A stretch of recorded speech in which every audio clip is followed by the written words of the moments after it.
Right, next up, some more on exercise, and this time from Sam Barnard. Sam is a pediatric diabetes specialist nurse. He's working at Calderdale and Huddersfield Trust.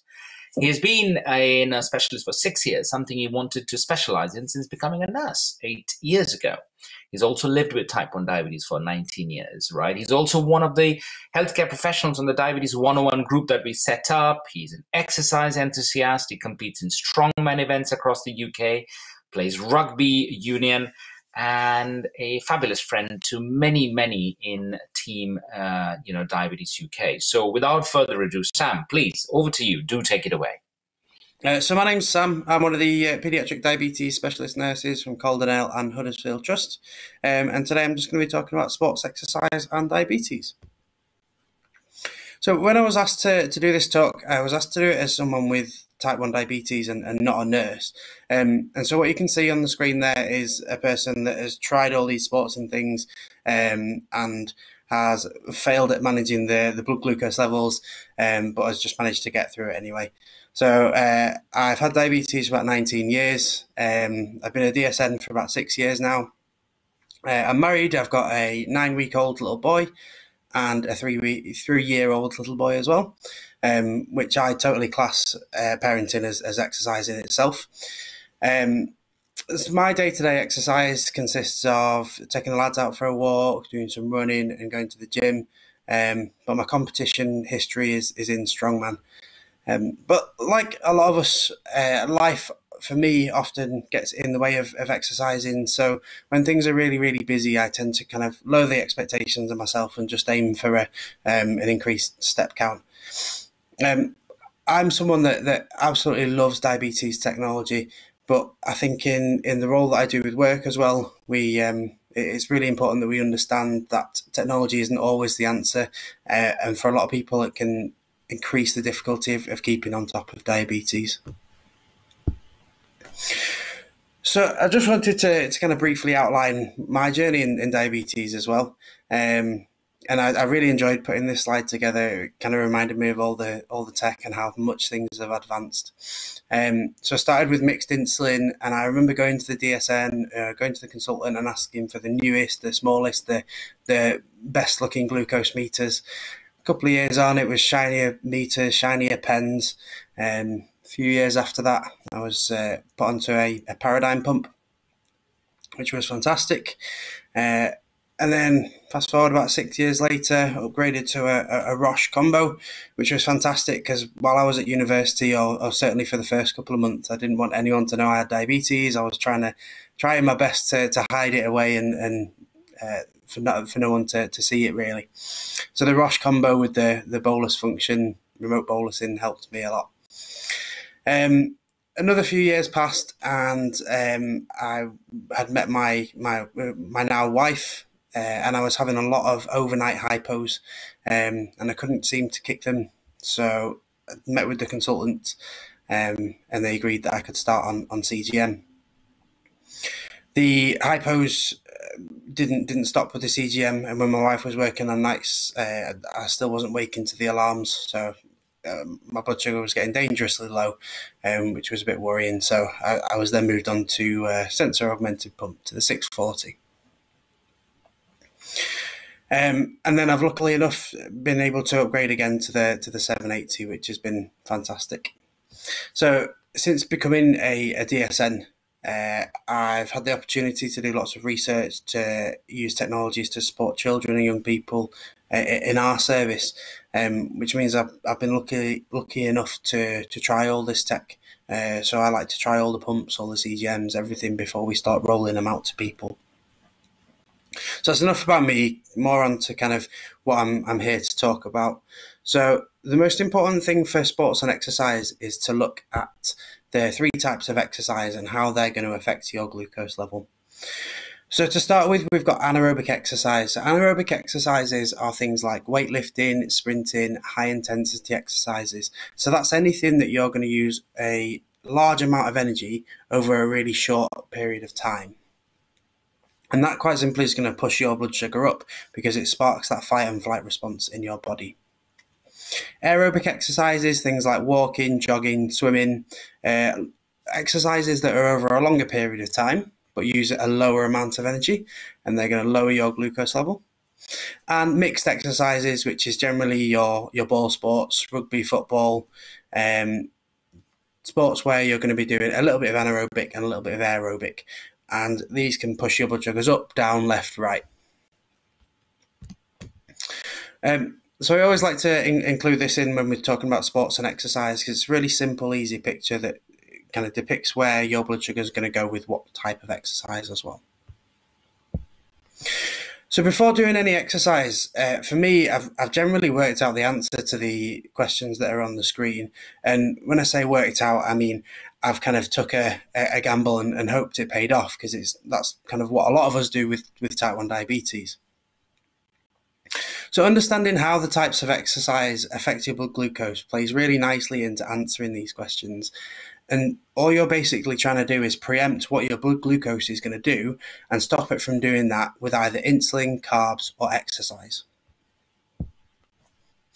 So managing blood glucose during exercise with insulin all requires some advanced decision making, which is really, really difficult if you live a busy lifestyle. So if you're doing planned exercise and you're having a meal within 2 hours, you can consider reducing the bolus by about 50%. The reason we do this is because exercise turbocharges insulin, so it makes your insulin super, super efficient, so potentially causing you to have the low glucose level while you're exercising. If you're exercising later in the day, then consider reducing your basal rate and beginning with about 20%. For those people that are on pump therapy, utilising the temporary basal rate can be a real game changer for managing sports and exercise. For those on closed loop systems that can't, these closed loop systems can't always stop the low glucose from happening with sports and exercise, because you've got something that's dragging the glucose level down quite quickly. So one of the things that you can do with those is increasing the temp targets just to reduce the chances of you dropping lower. Bolusing post-exercise can also be reduced by about 50%. That can just stop you from having the hypo later on as well. And that's specifically important with anaerobic exercise, because that's going to bring your glucose down later instead of earlier. It's really, really handy to be looking at your CGM or your Libre data so that you can see what happened during the exercise and at what points your glucose level rose and dropped. And that can help you with deciding how much insulin to have before and after.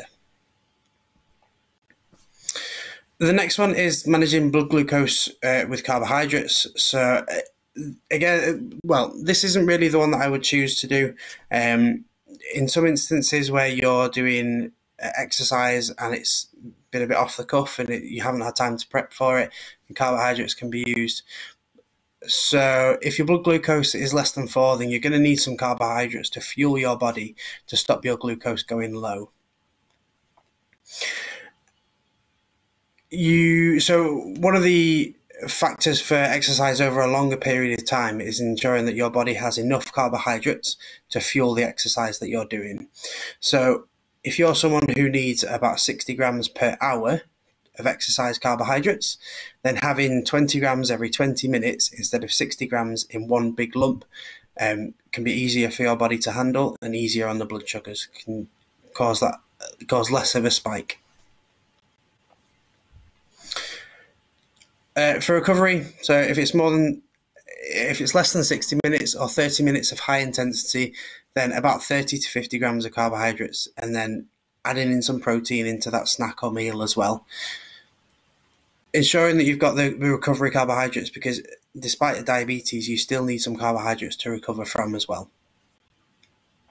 If you're exercising towards the evening, by the time the exercise, you've recovered from the initial spike or drop of the exercise itself, you may need some carbohydrates and some protein before you go to bed to stop your glucose level going low overnight. The effects of exercise can bring glucose levels down for the next 24 hours. And again, looking at the blood glucose, the CGM, your Libre trends to work out at what points things have dropped or risen and how you can manage that going forward. It's just a handy screen on there, so it's the amount of exercise, the amount of carbohydrates, that you would need per time of exercise. and things that you might want to take. So you generally want high glycemic index foods, so sweets, juices, stuff that's going to get glucose into your body quickly. So this is the one that I want to talk a little bit more about. So for me, the exercise that I do, which is kind of gym work or walking, running, this tends to be the easiest one to use for the majority of time. So managing blood glucose with exercise, during exercise, all starts with the blood glucose level that you've got to begin with. So if you've got a slightly raised glucose level, we're going to go the right way around. So if you've got a slightly raised glucose level, you could start with an exercise that's going to lower your glucose level. So we know aerobic exercise lowers glucose. So if you start with an aerobic exercise, as your blood glucose level drops, you can then switch to an anaerobic exercise. So a really, really good example of that is if you're going to go out for a jog or a little run, if you can scan or if you can check your CGM and you can see your blood glucose level dropping and you're worried it's going to carry on dropping, then 2 10-second sprints should increase your blood glucose level by about 3 to 4 millimoles. So that's a really, really handy tool to have. If you're someone that drops quite low after exercise or after a run, then if you're running home, those 2 10-second sprints could potentially stop you from having that hypo and needing to treat. If we go back to the start, if you're starting with a blood glucose level that is within range and you're concerned about dropping if you're going to do some aerobic exercise, then start with anaerobic exercise, because we know anaerobic exercise increases the blood glucose level. As the blood glucose level rises, you can then switch to an aerobic exercise that is going to then bring the glucose level back down.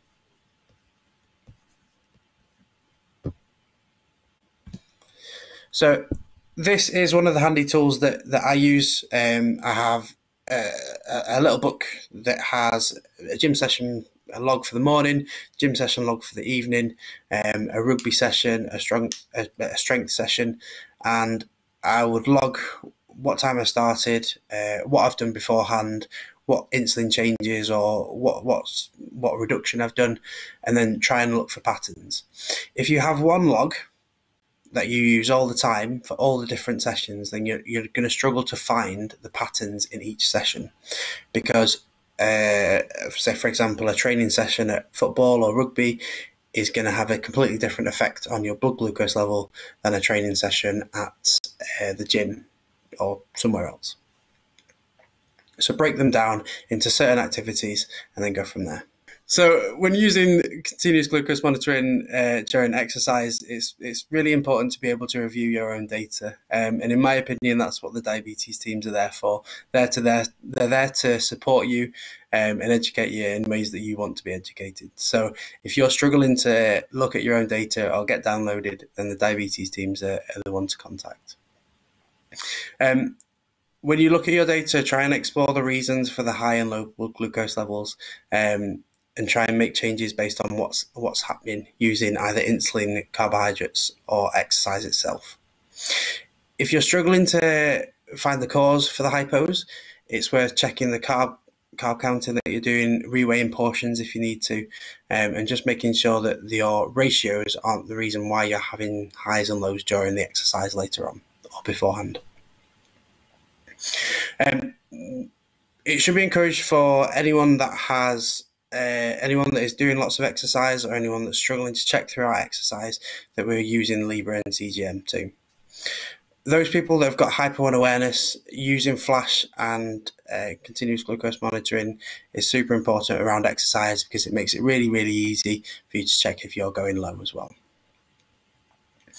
So the biggest help for me as someone that's done a lot of sports and exercise in different manners is making sure that we're recording the carbohydrates we've done, the insulin that we've given, the type of exercise that we've done, and being able to find the pattern in those exercises.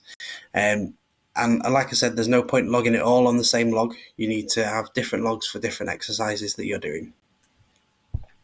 There's a little bit on the screen there that's just about signposting for different places. I can tweet that out at a later date, but there's loads of handy resources on there as well about sports and exercise. Thank you. Thank you, Sam. Thank you. Fantastic. Lovely hints, tips there as ever. Not always easy to exercise. What works, one day may work, one day may not. So it's good. So good to know. Good to have those tips. So it's nearly time for a lunch break, but just a few comments because, thank you very much for all the comments that are keeping on coming. With the pregnancy session, I just wanted to mention, quite rightly, somebody has said, is that I think we need to be very careful also as clinicians about the language we use. And, you might know my views on the language matters issues and stuff. It's simple things like just because you have a big baby doesn't mean that your diabetes control is poor. Sometimes it could be genetic. Sometimes it could be what we call hydrops due to, collection of fluid beneath the skin and all that. So we need to be careful about the language we use in that focus. There's also quite a lot of questions about closed loops. Bring it to the Q&A session. We'll try and answer that as much as possible there. I understand the issues about, what we have around looping, etc. So it's 12:35 or thereabouts, or we should have a lunch break, slightly shorter, so we keep it to time. Let's come back at 1:10 as we're 35 minutes. Get some food, etc. But while you're there, grab your food. There's some kind sponsors of the event today, Dexcom, Abbott, Insulet. So grab a bite, sit down, have a look at these videos. As a lot of you have said, technology and the information is very important. So you'll find it helpful. If you do know, well, who knows, you might pick up a tip. So grab some food. We'll see you back again, 1:10. We'll see you then, and we'll continue the day. Till then.